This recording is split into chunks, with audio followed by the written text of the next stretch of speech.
to Tom and Rosie for having me. I'm aware that, like quite a lot of people in the west of Scotland, I speak very quickly. So if I get to the point where I'm speaking so quickly you can't understand me, if you just put that in the chat, indicate distress there, and I'm sure Rosie or Tom will interrupt me and tell me to slow down.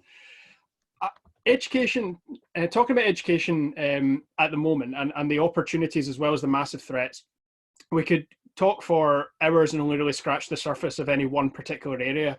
So I'm going to try and give a broad overview of what I think the situation is across the UK for further and higher education and for schools, and how some of those differences play out. Obviously, I'm operating in a devolved context. Education is devolved in Scotland, but not only that, we have always had a separate education system. So Scotland's education system actually essentially predates the Union. It predates the UK, or Great Britain as it was itself. So we're operating with some differences, but there are some UK-wide frameworks that are relevant and some of the same issues.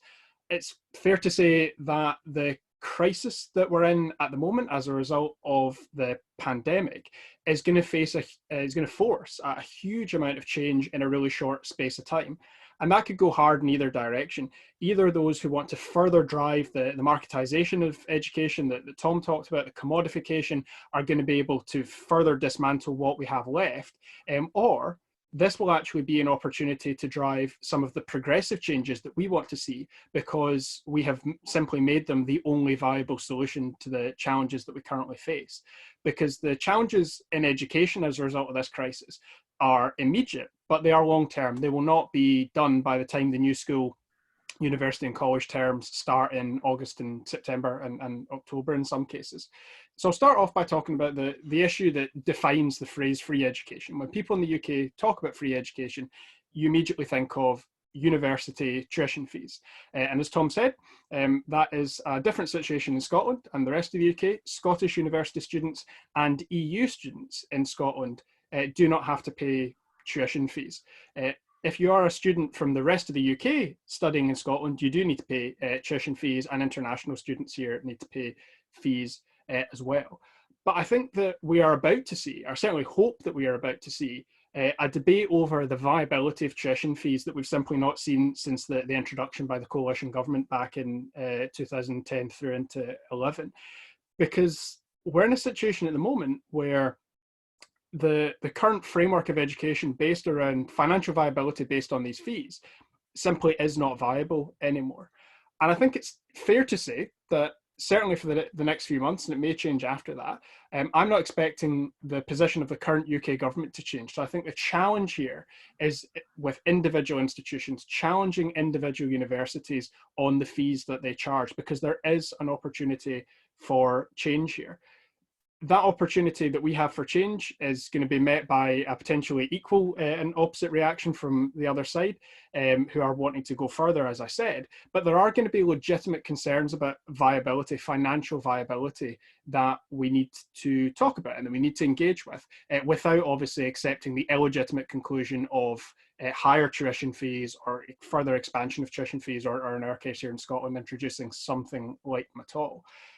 And what I mean by that issue of financial viability is quite simple. Without massive, colossal intervention in the short to medium term, some universities and colleges across the UK are going to go bankrupt, are going to close as a result of the crisis that we are currently in. And that is obviously something that we want to avoid. That is going to be particularly the case for those who are dependent on income from international students, whose fees are often far, far higher. Because the reality is, international students will not be coming to the UK in September, certainly not in the numbers that they do at the moment. And that is going to hit some institutions more than others. There are some universities who, to maximise their income over particularly the last decade, they have put a huge amount of investment into the Far East. So we have universities in Scotland like Edinburgh and to a significant extent Glasgow, who've put a huge amount of investment into attracting Chinese and Korean students. And that has, from their perspective, for the last decade, worked really well. It's brought in a huge amount of income. But the reality is, a lot of those students, probably a majority, and potentially a very high majority, are not going to be coming to the UK. Why, if you live in a country at the moment which has dealt with the public health crisis much better, and which will certainly be over most of the effects of the coronavirus by that point, why would you want to come here to the UK, particularly if you are coming to a UK that still has pretty substantial social distancing measures in place, which is likely, certainly here in Scotland. Why would you come all the way to the UK as an international student for a university that is not actually physically open most of the time? Why would you travel halfway across the world for remote learning like that? Now there's more vulnerability there in the rest of the UK, where universities are more dependent on fee income, particularly from the kind of students I mentioned, but it is still going to be the case in Scotland as well, because while the Scottish Government funds tuition, it doesn't actually fund the full costs of it. So the Scottish Government, on a per student basis, will fund about 88–90% of the cost of a course. So the universities have always had to find other ways to make up that additional income, which is why Scottish universities, like in the rest of the UK, have put so much into attracting international students and into other business ventures. I mean, we've got Scottish universities who have quote unquote campuses in places like New York that are not actually open and have never had a student graduate from them, but they managed to make quite a lot of money out of them doing something else. But this issue is going to be compounded by what happens with domestic students as well. If you are, and I imagine there'll be people on this call potentially, if you are a final year high school student right now looking to go to university, and this will affect colleges as well, but I'll come to that later. If you're looking to go to university this autumn and thinking, well, I'm not going to get the same student experience that anyone else got. My first year is not going to be like what it was for anyone else. It's not going to be a freshers week. Why are you going to be as inclined to go? So what we're expecting is a significant amount, and it's impossible to tell how many it'll be at the moment. There have been attempts to survey applicants, but they're not bringing back anything conclusive. What we're expecting is a really substantial amount of UK national students applying to UK universities are going to be accepted and then request a deferral for another year. Now that has financial implications, massive short-term financial implications, but that's also going to result in some long-term implications as well. What's that going to do for those who are applying a year from now, the 2021-22 course applicants, who suddenly have a pretty big proportion of the folk who would have otherwise been starting this September, but who have deferred for another year in the hope that they get the same student experience that others have had, which is a completely legitimate aim for them as an individual. So you've got all these issues that are compounding this. Add Brexit onto that, and you end up with massive financial vulnerabilities for most institutions across the UK. The loss of research funding for some UK universities is simply going to be crippling, as well as the loss of various other funds that come with that. And also the practical implication of Brexit of it was just going to result in far fewer students from the rest of the EU being inclined to come to universities here. Again, that actually has more of a financial impact in the rest of the UK than in Scotland, because in Scotland, EU students, the universities were only getting 88% of their course costs anyway, whereas if you are a university in the rest of the UK, you were making a substantial amount of money out of students from the rest of the UK much of the time. All this is adding up to a situation where there are universities and colleges across the country who are facing an existential threat. Without massive direct intervention from government, they will close. And we don't yet know exactly how that's going to play out. We know that there are some universities who have colossal reserves at their disposal, as you would expect. Oxford and Cambridge, colossal reserves at their disposal. No one's questioning their viability. There are some universities who have substantial alumni networks who will help bail them out to some extent. What that's going to result in is the universities who don't have that, the less quote unquote prestigious universities, the kind of universities that people from less advantaged backgrounds are more likely to get into, those are the ones more likely to be harmed by this. Really the ones in the middle, the universities that are not top tier, but who still do attract quite a lot of international students in particular. So unless that intervention happens, unless that debate happens over the summer and there's some kind of resolution quite quickly, that is a proper crisis. That's the kind of crisis that not only sees students lose out, but you're going to see huge numbers of university staff and college staff as well, lecturers and other staff who are going to be losing their jobs as a result, because their institutions simply won't be there anymore, or they will merge, and that will result in the same kind of staff losses that you would have expected otherwise.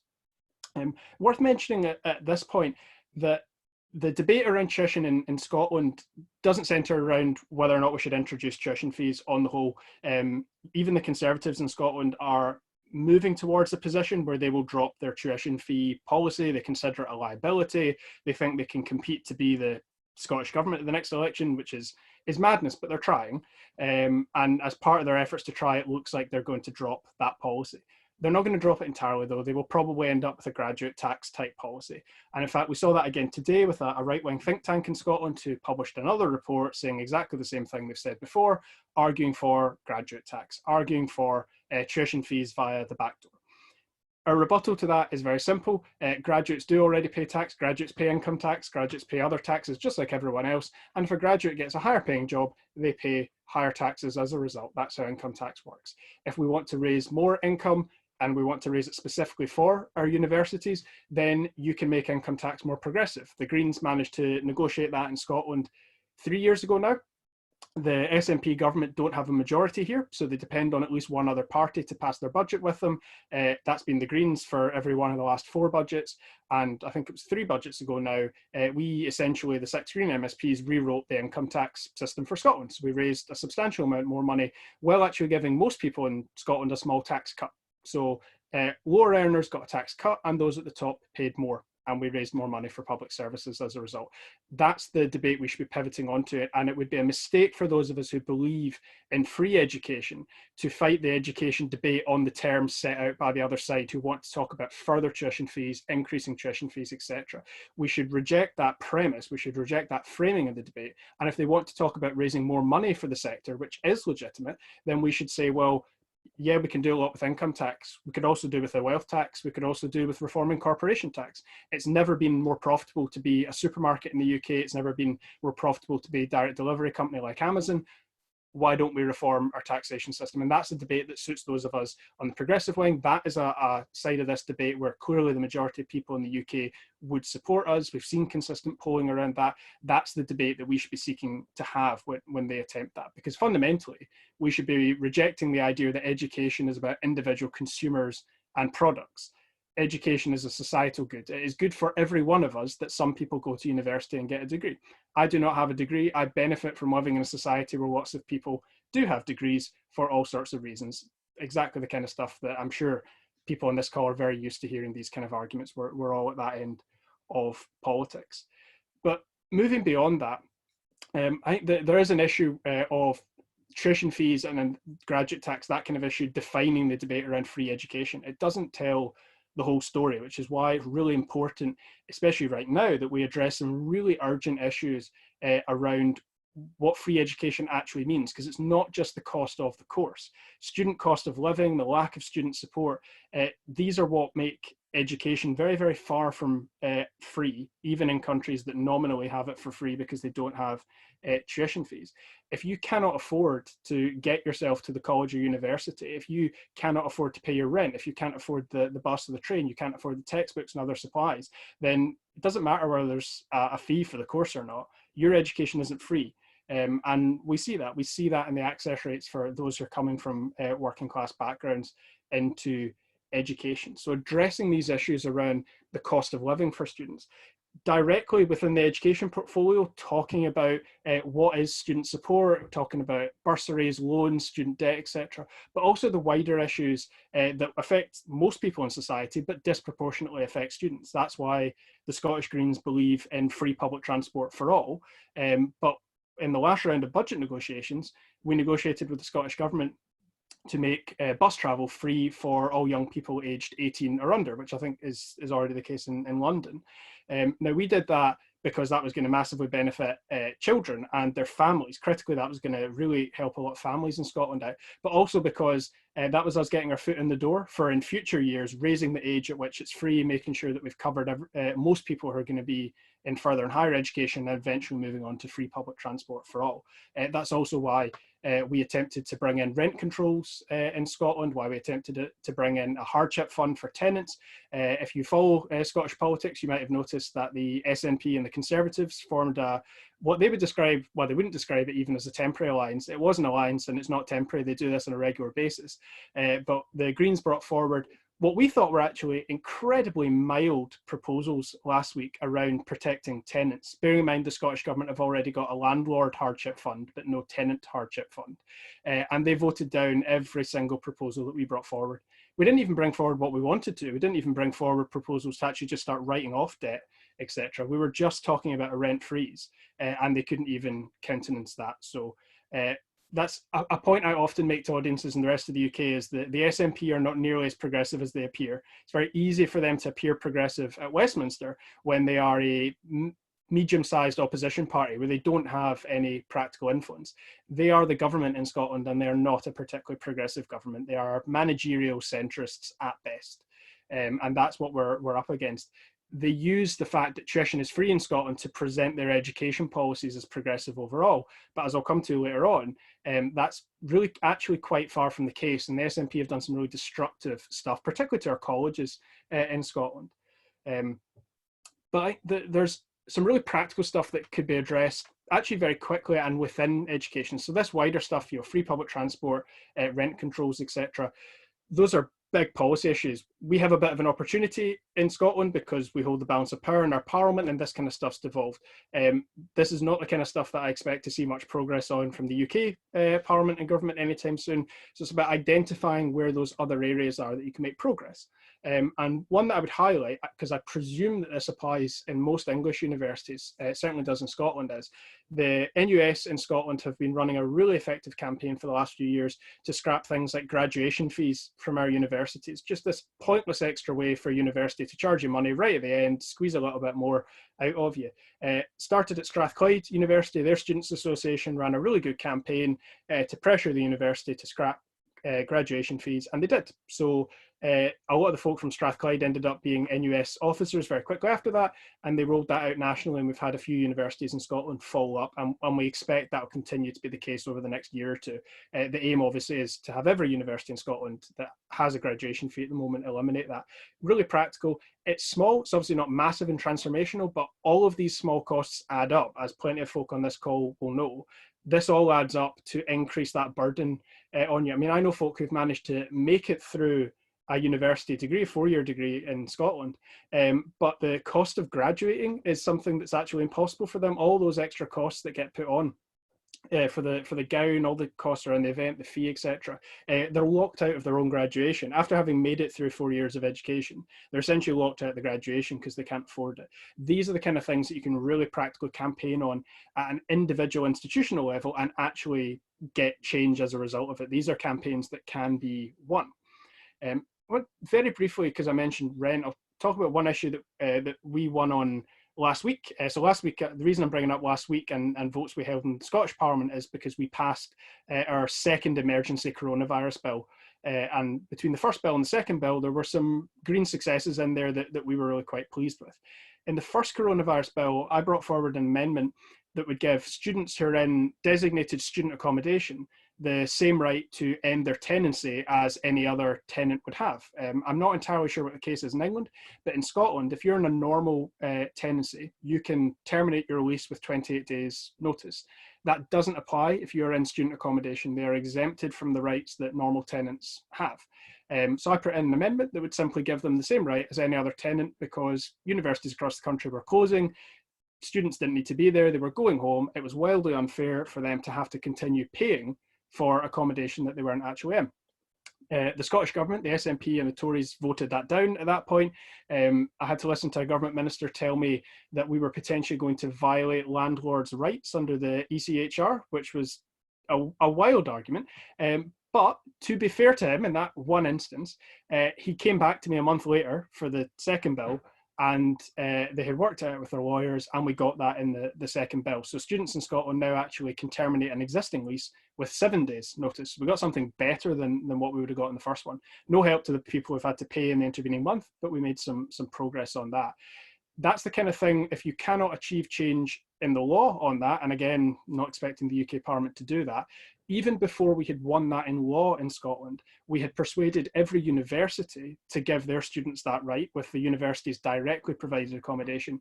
And we had persuaded most of the private accommodation providers to do it as well, largely through shaming them on social media and then through shaming them in mainstream media as well. We were managing to build up quite a lot of momentum behind having students commit to simply not use those accommodation providers in the future.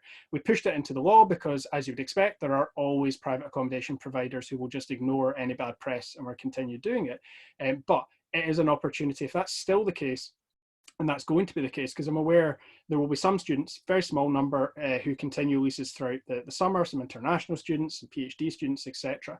If you're still aware of, and it will largely be private accommodation providers by this point, I imagine, who are charging people for rooms that they aren't even in, those are really, really good campaigns to run. It's very easy to build sympathetic media interest for this, from my experience, and you can get really good wins that mean a lot to students on that, because it's a huge amount of money to be paying out for a room that's often, you know, on the other side of the country from where you are now. There are some other immediate needs that students have, though. We are facing a situation across the UK, but we were discussing it in Scotland's Education Committee last week, of a really profound crisis, mass scale hardship for students. We already in this country, and it's not uncommon for the UK to be like this, but the highest rate of dropout from universities in particular, also true for colleges, but obviously you've got a lot of one-year college courses, so it's less the case there. But certainly for universities, dropouts over the summer are higher than any other point in the year. That's going to be far, far higher this year, because many students manage to get through the summer and continue their education for the next year because they can get a job. That is not going to be the case this summer. It's certainly not going to be the case in Scotland, where we're going to come out of the lockdown and continue social distancing for longer than in England. But even in England, the economy is not going to be overflowing with the kind of, particularly bar hospitality kind of work that a lot of students would get over the summer period. So that income just won't be there. But at the same time, student support payments that they get through the rest of the year, and that's different in each part of the UK, those payments don't continue over the summer either, whether that's loans, bursaries, grants, etc. In Scotland, there's a £5 million student hardship fund that the government introduced, and they're probably going to put more money into it. That's good. I welcome that. But it's not nearly enough. For a start, it's administered by the universities themselves. Colleges were doing something a bit different with, but it's administered by the universities themselves, and there's a huge variance in the uptake of it. It requires the university to identify the students, so the students to come forward to the university. There's a huge number of people who need that money and who are not getting it. So what we're pushing the Scottish Government to do, and the Young Greens have led this campaign, but they've got the SNP's youth wing, Labour's youth wing, and the Liberals youth wing to sign up to it, is to extend student support payments over the summer. So we have what's called SAS, the Student Awards Agency for Scotland. The last SAS payment that our university students received was a couple of weeks ago. They need money now. You know, students are having to pay rent, they're having to pay everything else. They really need that money. So we're running a campaign to simply continue those SAS payments over the summer, particularly because students can't get access to universal credit, and we're facing a kind of complicated issue here in the devolved context of we control stuff like these support payments. What we don't control is about 85% of the social security system overall, including stuff like universal credit. The government are really concerned. The Scottish Government have a legitimate concern here about offering so much support for students that it actually interferes with their eligibility for social security provided by the UK government. We could well offer students support that makes them ineligible for more support that they actually really needed. And there is basically no expectation that the UK government will engage on that. The relationship between the UK government and the Scottish government couldn't be lower. I remember in 2014, I worked for the Yes campaign, the Scottish Independence campaign. Even at a point where we were literally trying to end the UK, the relation between the Scottish and UK governments was fine, particularly at official level. It continued and it was fine. Post-Brexit, it has been something else entirely. Scottish Government ministers usually find out about stuff that has a huge impact on their portfolios when it appears on BBC News or when the next day's newspaper front pages go up online. We certainly have found out quite a lot about the UK government's response to the pandemic by waiting at midnight for the newspapers to drop. That's been really frustrating, and it'll be the same case with this. But in the Greens, we've simply made the case to the government, look, we know the UK government aren't going to cooperate with us on this. We just need to go ahead and do it. We just need to offer whatever support we can, because people are running out of money now. And this is something that we can do, and it's something that we can target as well. Our student support payments are on the whole based on household income. So we know who's going to need this the most, and we can target it towards them in the first instance, but expand it as quickly as possible. So given that that campaign has substantial support from students, as you would expect, but we're signing up all 4 youth wings apart from the Tories, including the SNP's own youth wing. We're relatively optimistic the Scottish Government are going to try and do something about it quite soon. The situation in other parts of the UK, again, it varies depending on which part of the UK you're in, but this is a campaign that needs to be run with some urgency because the last of these payments are happening now. On that point, I mentioned college students earlier on. It's essential not to forget college students here. We know the socioeconomic background that college students disproportionately come from compared to university students. The need for income support is going to be far, far greater there. On a practical level, for us, it's a different agency that provides that. I actually have confidence in the agency who provides support for college students in Scotland, that they're trying to figure out how this will work. But we need that guarantee across the UK, and there needs to be some kind of minimum standard. We've always made the case that there should be parity of student support between college and university students. Historically, college students have always got far, far less support than university students have, despite the fact that we know if we want to widen access to university itself, colleges are essential to doing that as a way into further education, as a way into higher education. So getting some kind of parity for college students, getting that minimum standard is going to be absolutely essential. Colleges in Scotland are in an interesting place. Again, I mentioned earlier on, the SNP have this reputation for being really progressive because university tuition is free. The SNP have decimated our colleges through a process of mergers, but also of course cuts. I think they cut something in the region of 150,000 college courses, which for a country of 5.3 million, that's a lot. That's actually created a really unhealthy debate in Scotland because the SNP have hammered our college sector, but largely, not entirely, largely protected the universities. What that allowed the Labour Party in Scotland to do was create a narrative that the SNP were privileging middle-class kids over working-class kids, because after all, middle-class kids go to university, so they benefit from tuition fees, or free tuition, and working-class kids, they're the ones going to colleges and you're slashing their courses. I think that is a frankly appalling argument. It buys into this premise that the working class are only destined to college and the middle class are only destined to university, and that has massive problems in both places. We need way more working class young people aspiring to go and getting into university, but we also need a culture change within the middle classes to think that actually college is okay. College is a really good place to go to further your education, and there are all sorts of amazing opportunities that come from that. We certainly need to destigmatize that for a lot of middle class parents in particular.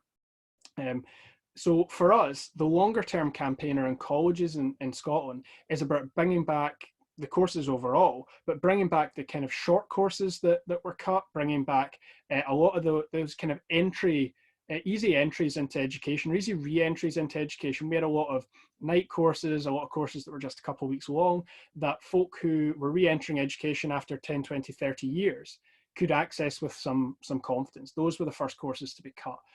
And if we're wanting to close attainment gaps in education, but also close wider inequality gaps in our society, we know that that's somewhere that you need to address that. Colleges are also being hit really hard by Brexit, though. The narrative around Brexit in education is very focused on universities because they are going to lose out a massive amount in research funding. They're also going to lose out, university students are going to lose out through the loss of Erasmus, etc. But college students also benefit colossally from Erasmus. The Erasmus Plus program still has a reputation that the old Erasmus generated of just being really a way for middle-class university students to do a year abroad. Not that there's anything wrong with that. But Erasmus Plus has been transformational for college students and for youth clubs in some of the most deprived areas of our country and across the continent. I have met so many young people who had never traveled internationally in their life, didn't even have a passport, until their youth club or their college got involved in Erasmus and they had those opportunities, and that opened up so much else for them. Obviously, we have a UK government who are ideologically opposed to that kind of European cooperation. The argument I'm making to the Scottish government is that doesn't necessarily preclude us from getting involved in Erasmus. Education is devolved in Scotland, but we will probably need to take the UK government to court to ensure that we have the ability to do it. I think that is exactly the kind of thing that we should be taking the UK government to court for. But it is a fight that should be happening across the UK. Erasmus is one of the only areas throughout the Brexit process that the UK government have wobbled on quite a bit, even after the transfer from Theresa May to Boris Johnson.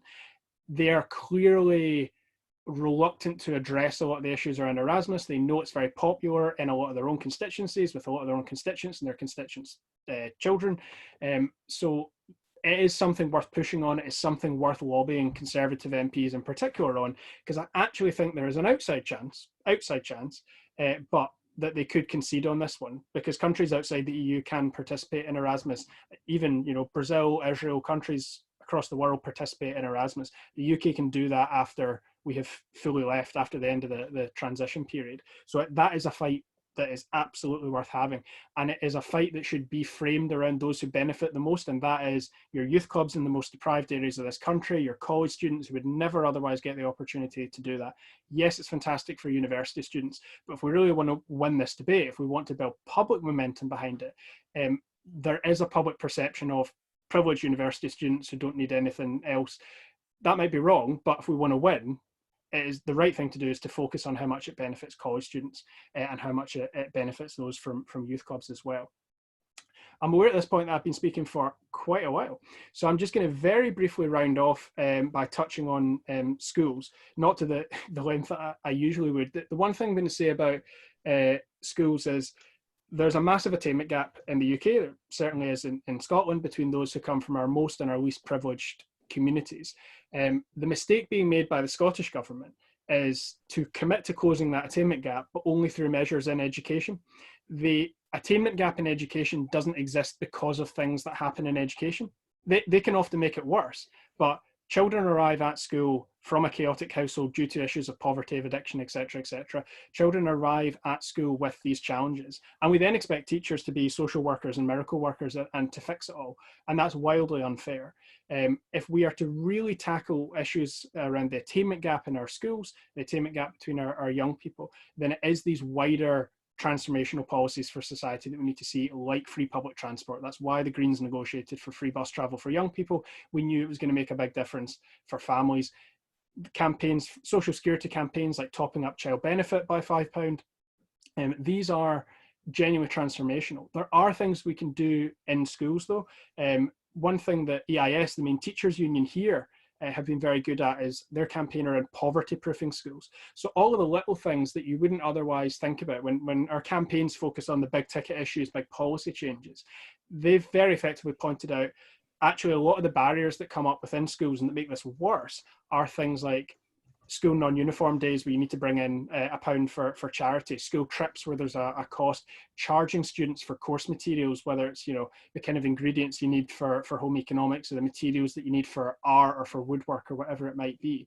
Now, if that's core provision, then it should be provided for. The state has a duty under the relevant legislation to provide this stuff. But across the country, that's not the case. And kids are being priced out of these core opportunities, really formative experiences, and it just widens and widens that gap. Addressing all that doesn't close the attainment gap, but it makes a huge difference. And those are the kind of things that you can do on a local level. Those are the kind of things that you can put pressure on councils to do quality impact assessments, where you can work with local branches of teachers' unions to make sure that each school has assessed its own policies and its own practices on this. There's a lot of really low-hanging fruit out there that we could make a really big difference on. But at this point, I'm aware that I've definitely spoken for longer than I should, so I'll just finish up there. Brilliant. Thank you so much, Ross. We can do like our virtual Zoom applause we always do. That was so insightful. Thank you so much for that. We've had quite a few questions flooding in. Do keep sending them. We'll try and get through as many as we can.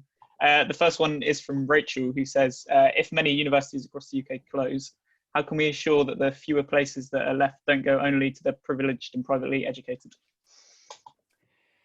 Yeah, so that's, again, I'm really aware that in so many of my answers I'm saying, oh, well, in Scotland this and in the rest of the UK that, but education's devolved. So we have quite a big agenda, the Widening Access agenda around this, that has actually increasingly, as it has gone on over the last couple of years, placed more and more requirements on our universities to actually be admitting proportions of their students from those groups within the population who are the least likely to attend university. So we have set targets for the universities and said, basically 20%, 20% of your students need to come from the 20% of our society who live in the most deprived communities. So we have the SIMD index, Index of Multiple Deprivation, SIMD 20, that's the bottom 20% of it, simply said to the universities,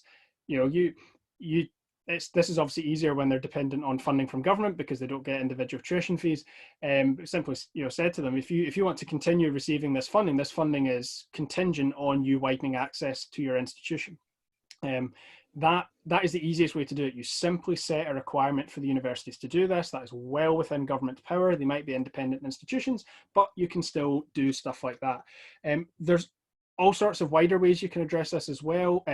What we found, and it's been addressed here in the last couple of years, is a misalignment between our colleges and universities. So we know that if we want to get more people from working class backgrounds to university, doing it through colleges is really important. But there was a misalignment between the courses the colleges were doing and the qualifications they were offering and what the universities consider to be adequate entry requirements. So we simply spent a couple of years getting the university bodies and the college bodies in the room together to align stuff like that. So there's those kind of policy initiatives that you can do as well. But I mean, the simple and short answer is these are requirements that can be made of universities, and they are requirements that should be made of universities. Brilliant. Thank you very much for that. The next one's from Martin, who says, or who wonders how much would have to be raised additionally to fund for education. I guess he's talking about England and Wales here, and kind of what methods should we be using to raise that money?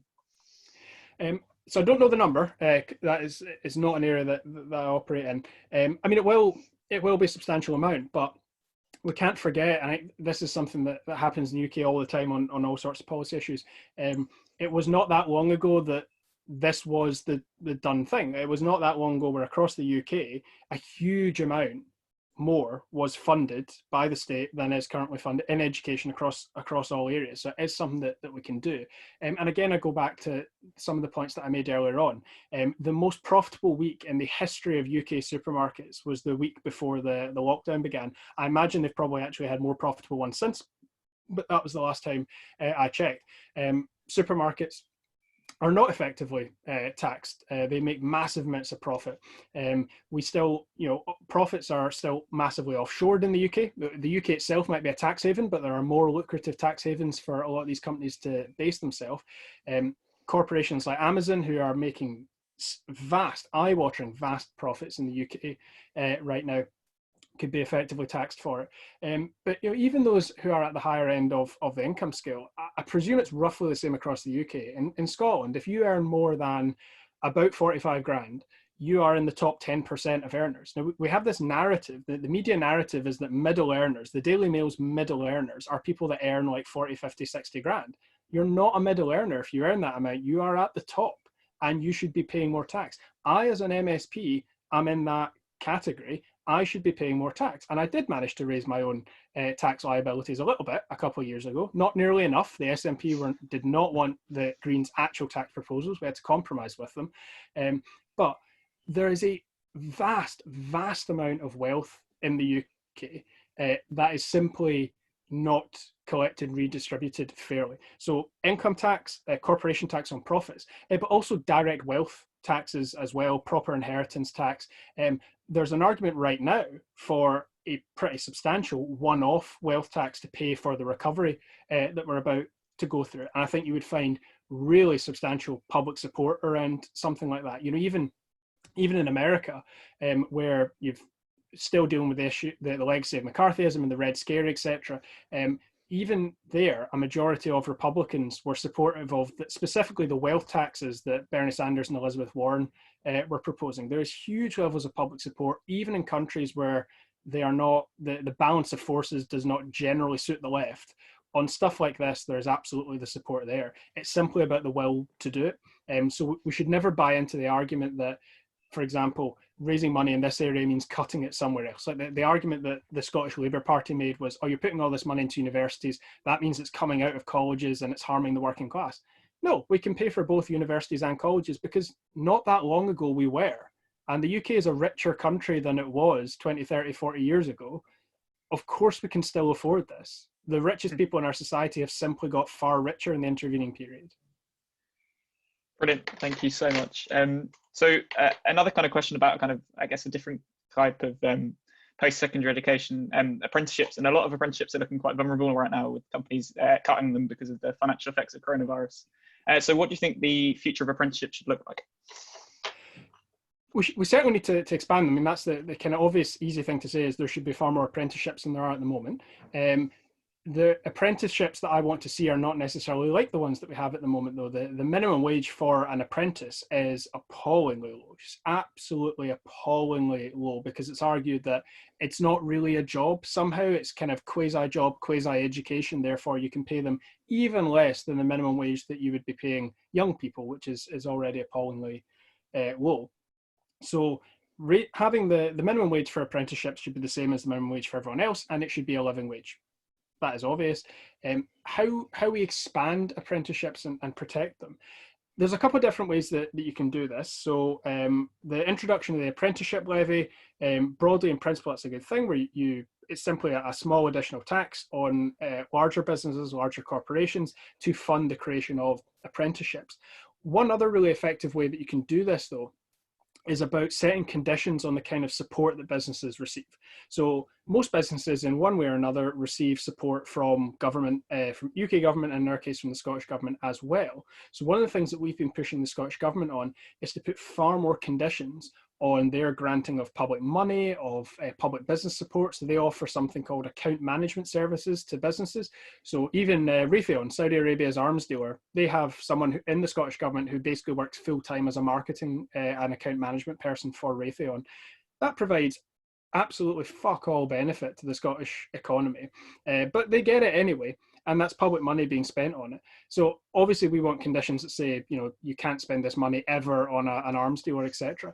But you can also set conditions like this. You can say, if you want public support, if you want help from the Department for Trade trying to open up new markets for you, if you want the direct granting of public money, etc., etc., etc., the conditions of us giving you this money include the creation of X number of apprenticeships, because companies will do it. I mean, when you set conditions like that, it works because they still want that support. And in many cases, it's not illegitimate to give them the support. In a lot of cases, it is under any circumstance. But for stuff like this, simply setting that condition on them and saying, you expect a substantial amount of support from government, that's fine. But our conditions are you create this many apprenticeships, that you're paying everyone the living wage, trade union recognition, no 0 hours contracts, etc., etc., etc.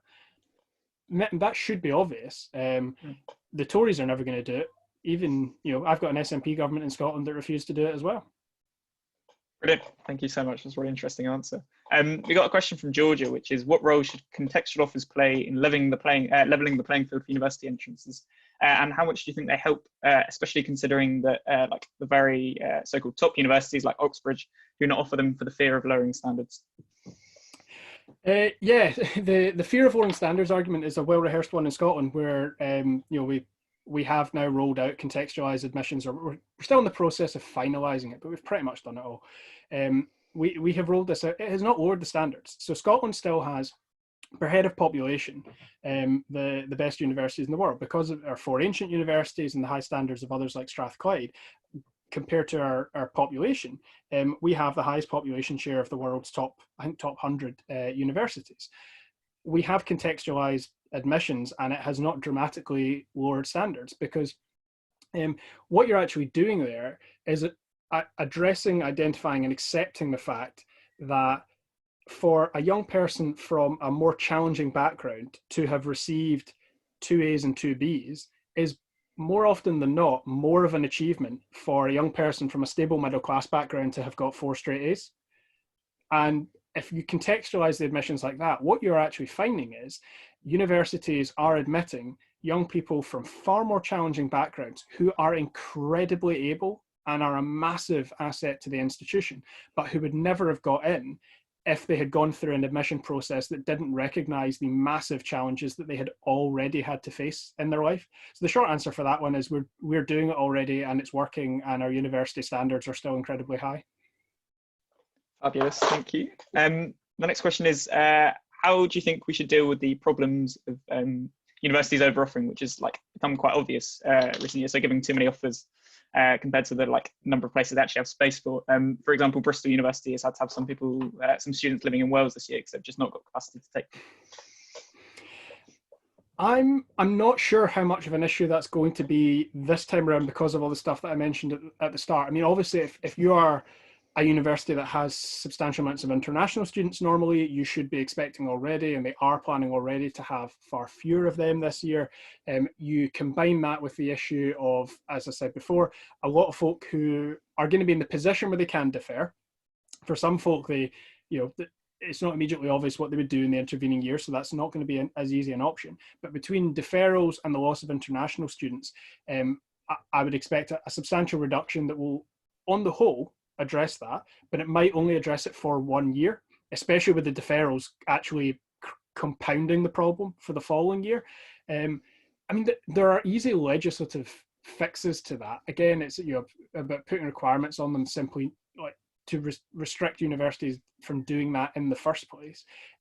That's the kind of argument that needs fought and won with government. It's the kind of thing that the NUS would be well placed to do. But we should be taking the opportunity that comes out of the massive disadvantages this year, the loss of the international students, the deferrals, etc., to reset the clock on that one. That should not happen in the future. There's no need for it to happen in the future. And if government engages with universities now, then it won't. It's simply, like so many of these issues, it is simply a matter of political will for the government to engage with them on it. Fabulous. So earlier we heard about some of the kind of experience in Scotland with winnable university campaigns, like scrapping the graduation fees. And that's kind of happened through student organising. What do you think the future of student organising is? How should we be organising on campus to get these wins? It's interesting. That's something that I've been chatting to friends about recently, and we did a live stream with the Scottish Young Greens a couple of weeks ago with a couple of our folk who are university sabbatical officers about how do we organise. What they've found in the last few weeks is, despite the fact that you can't physically organise, there's still a massive amount of willingness from their students, and potentially more willingness than there was before, actually, to really engage with a lot of the immediate and pressing issues. But you would expect that because there's an urgency around it. Long term, we've got a medium-term situation where social distancing is still going to create a challenge for physical in-person organising, rallies, etc. Longer term, it's wider than that. I actually think one of the things that would really help with organising at university level is if we did a far better job of supporting college students to organise and a far better job of supporting high school students to organise. There's a whole bunch of different ways to do that. The fact that we do not, and this is the case in every jurisdiction in the UK, there is no requirement to provide a decent civic education. It's sometimes called a political education, but I think that sounds like the kind of camps that you would send your enemies to if you'd run out of gulags or something. But that basic civic education that teaches people how our society works and is structured, how power is exercised, and how they can play a part in that, that makes a huge difference. I mean, young people in Scotland leave school not knowing what the UK government does, what the Scottish government does, what the local council does. On the whole, it's getting better, but that's still the case, and it's the case in every jurisdiction in the UK. If we did much more of that basic political education, you will already have young people who are more prepared and more confident in their ability to create change. If we empower them in schools, actually give young people the ability to take part in decision making, but also to organise independently. I was part of an attempt when I was at high school to organise a trade union for school students, Glasgow School Students Union. That was at the same time as the 2011 strike and marches over pensions, the kind of last proper massive mobilisation the UK unions did, and we balloted and went out with them. My local council isn't Glasgow City Council, it's East Bartonshire, which is essentially outer suburbs in the north of Glasgow, and we had not that many, 150 members in East Bartonshire, but we balloted them and they agreed that we wouldn't be crossing picket lines, so therefore we were essentially walking out as well. And we went and we met with the head of education for the council and told them that, and the next day they announced that they were closing the schools. Now, that was not entirely down to us. That was also because the issues we were facing with a lot of other staff walking out. But we had created, we'd also given it to the local papers as well.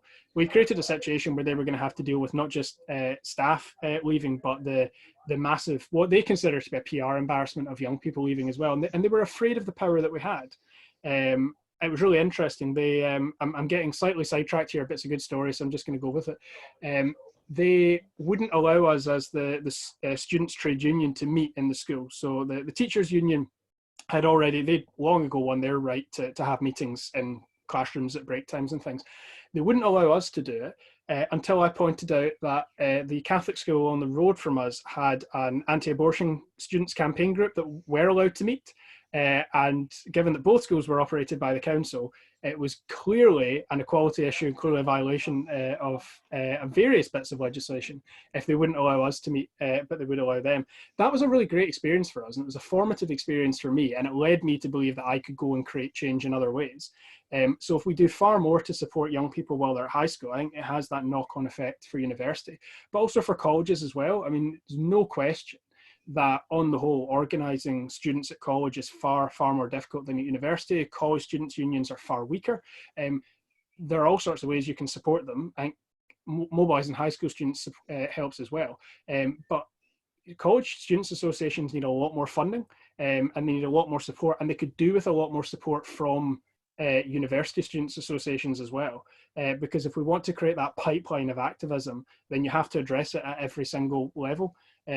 By the time you've got folk at university and then you're thinking, right, how do we get more folk engaged and organised? You're already dealing with a whole bunch of issues and challenges and barriers that you didn't need to if you just addressed them previously. Brilliant, thanks. That's a fantastic story.